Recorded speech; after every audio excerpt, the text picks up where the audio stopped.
I am an evolving term that we can't agree on. A multitude of colors some can't quite process. A porch monkey that arrived as a jungle bunny. A boy, even though I was never a pickaninny. I am the sound of. I released an album called The American Negro, and this album basically explains the malevolent psychology that has been used to play people of color in America.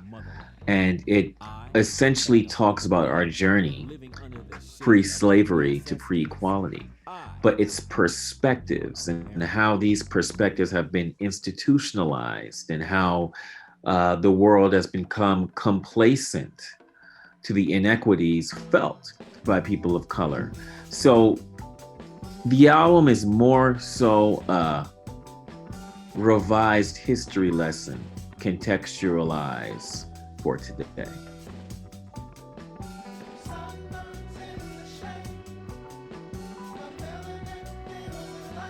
What's been fascinating to me is that on this American Negro album, people have spoken on the fact that there's spoken word. And that's an interesting thing for me because I'm a former law professor. So in doing that, I'm talking the same kind of way I would do for my students. But at the same time, there's so much history and so much information I'm synthesizing and contextualizing that I have to do it a lot of times in a metaphorical sense. So because of that, I guess it is spoken word, right? It's spoken word mixed with my diatribe or my monologue or whatever you may want to call it. So it's a combination of all that. But what it really is at the end of the day is me providing an optic, a different optic to better understand the concept of bigotry, discrimination, racism, and all that.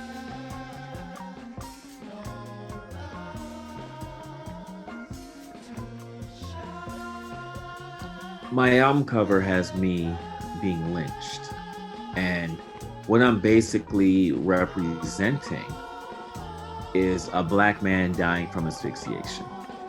So what does that mean? A black man like Eric Gardner being choked out by the police. A black man like George Floyd being choked out by the police.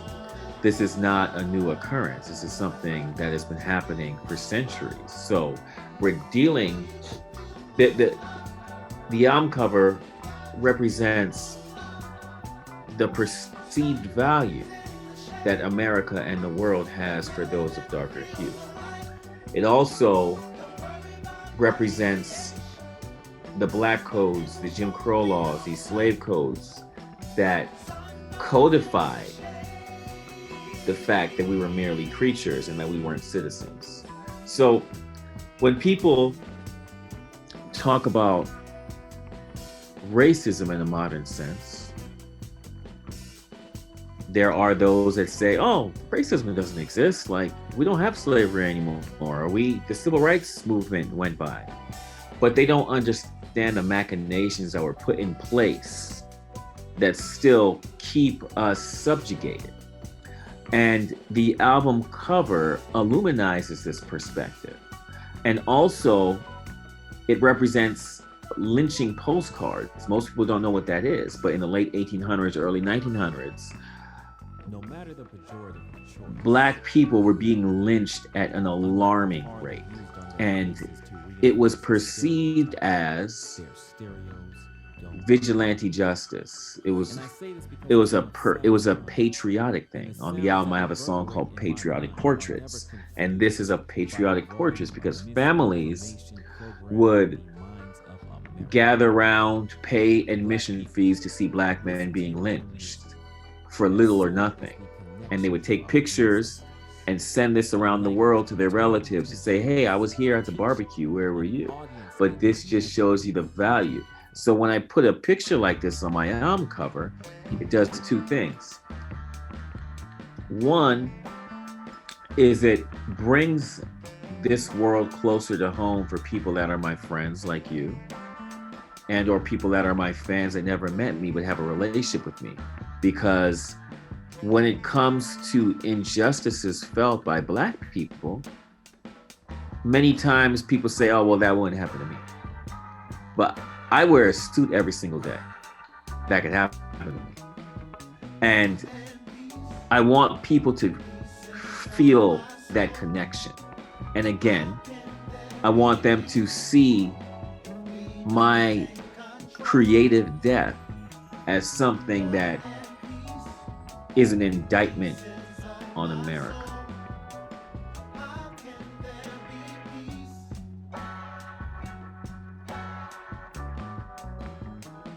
In creating the American Negro, I wanted to have companion pieces that help to better explain the world. So the American Negro is the nucleus, it is the LP, but there's also a podcast I have with Amazon called Invisible Blackness. And with the podcast, I'm talking to many different people, from Chuck D to Wayne Brady to Terrace Martin to Ladybug Mecca, helping people further understand the nuances of bigotry. Because in order to really understand everything, and this is something that happens in the movie's tan. So these are all, like I said, they're all companion pieces. What I'm really trying to get people to understand at the end of the day is that race is merely a social construct.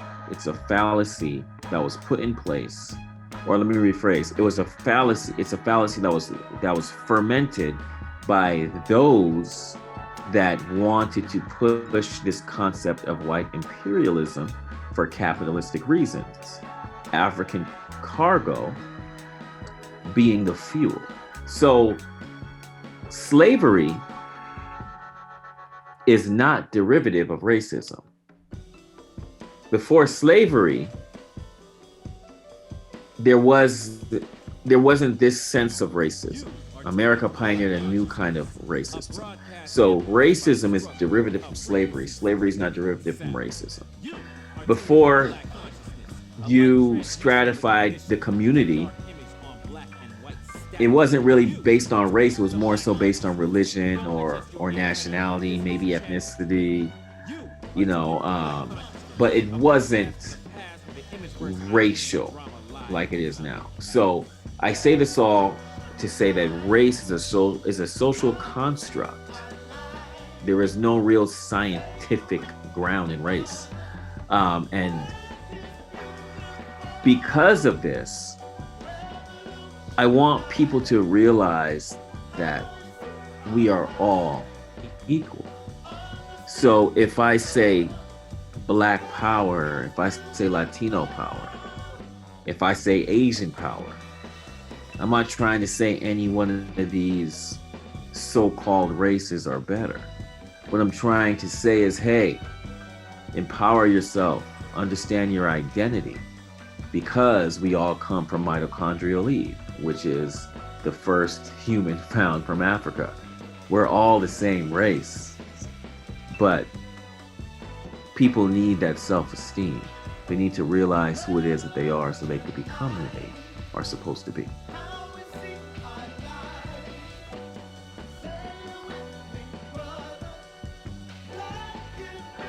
In law school and in teaching law, like, I was very fascinated with the laws around the world, because when you understand law, right? Law is control. But who's in control? And who's telling you to follow the law?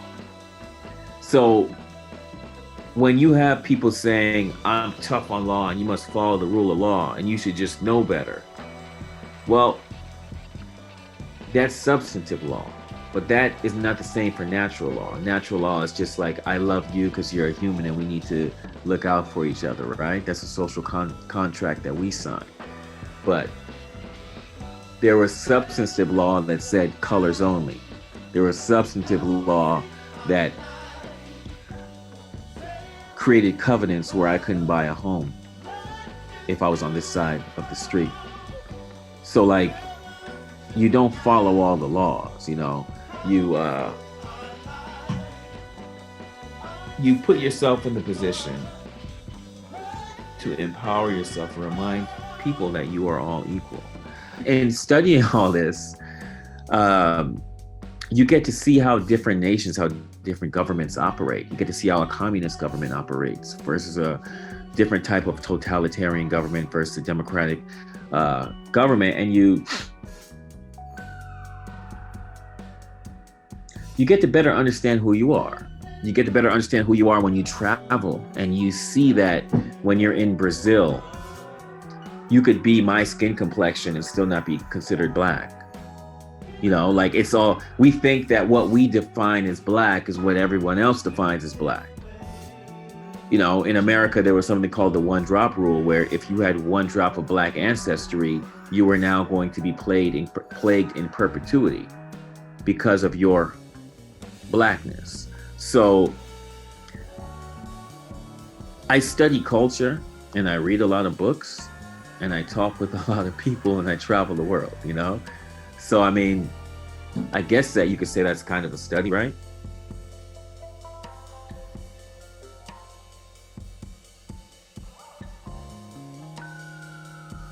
I just want to work with people that are so pure, right? That they're doing exactly what they believe in, and they're very talented at doing that. And they could be somebody that's not recognized or someone that's recognized, you know? So I don't know. I have fun just making music, even if it's just instrumental music, you know? As far as film, I mean, there's so many people I want to work with in film. I mean, just great actors, great actresses that could just play their roles. But there's not one person I'm like, I gotta work. Like, for my favorite actor, my two favorite actors is what, like De Niro and Pacino, right? But I haven't written anything for them. You know what I'm saying? So I don't know. I just want to work with talented people, whether they're recognized or not, and talented people that really believe in the vision, a vision.